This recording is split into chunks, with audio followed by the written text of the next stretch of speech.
बहुत समय पहले की बात है। मगध साम्राज्य के एक छोटे से गांव में एक साधारण किसान रहता था। नाम था गोपाल। सुबह सूरज उगने से पहले ही वो खेतों में पहुंच जाता, मिट्टी जोतता, बीज डालता, पसीना बहाता। लेकिन साल दर साल उसकी फसल खराब हो जाती थी। कभी बारिश ज्यादा, कभी कम, कभी कीड़े पड़ जाते। गांव वाले हंसते, अरे गोपाल, तेरी मेहनत का क्या फायदा, किस्मत तेरी खराब है। गोपाल बस मुस्कुराता और कहता, भगवान देख रहा है, मेहनत बेकार नहीं जाएगी। एक दिन गांव में खबर आई, चाणक्य आ रहे हैं। हाँ, वही महान चाणक्य जिनकी नीति से पूरा मौर्य साम्राज्य चला। सारा गांव दौड़ा दौड़ा आया। उसने मिलने गोपाल भी गया, लेकिन मन में उदासी थी। जब चाणक्य के सामने पहुंचा तो बोला, आचार्य, मैंने जीवन भर मेहनत की, लेकिन फल कभी नहीं मिला। क्या मेरी मेहनत व्यर्थ चली गई? चाणक्य मुस्कुराए। उन्होंने गोपाल की आंखों में देखा और कहा, बेटा, आओ मेरे साथ। वे दोनों खेत की ओर चल पड़े। चाणक्य ने कहा, मुझे दिखाओ तुम्हारा खेत। गोपाल ने अपना खेत दिखाया। सूखी मिट्टी, टूटी बाल्टियां और अधूरी उम्मीदें। चाणक्य ने मिट्टी उठाई, उसे हाथ में मसलते हुए बोले, गोपाल, ये मिट्टी मृत नहीं है, बस थकी हुई है। जैसे इंसान को आराम चाहिए, वैसे धरती को भी प्यार चाहिए। फिर चाणक्य ने कहा, तुम्हारी मेहनत बेकार नहीं गई। उसने तुम्हें धैर्य, लगन और अनुभव सिखाया।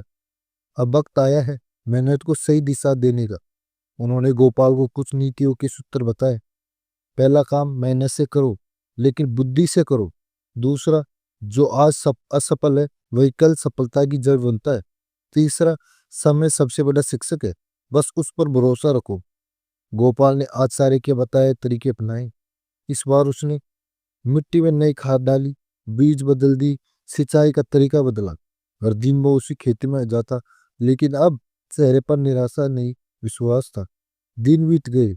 महीने बाद जब फसल आई, पूरा गांव दंग रह गया। सोने जैसी गेहूं की वालियां हवा में झूम रही थी। गांव के वही लोग जो उसे किस्मत वाला नहीं कहते थे, अब उसके पास आकर बोले, गोपाल, तेरा तो भाग्य खुल गया।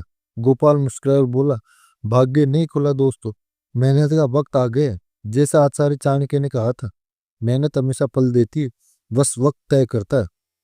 कुछ दिन बाद गोपाल फिर आचार्य से मिलने गए। उसने चरणों में गिरकर कहा, आचार्य, आपने मुझे नया जीवन दिया है। चाणक्य ने उसका सिर हिलाते हुए कहा, गोपाल, याद रखना, फल मिलने में देर हो सकती है, लेकिन मेहनत कभी व्यर्थ नहीं जाती। जिस दिन तुम धैर्य खो दोगे, उस दिन किस्मत भी तुम्हारा साथ छोड़ देगी।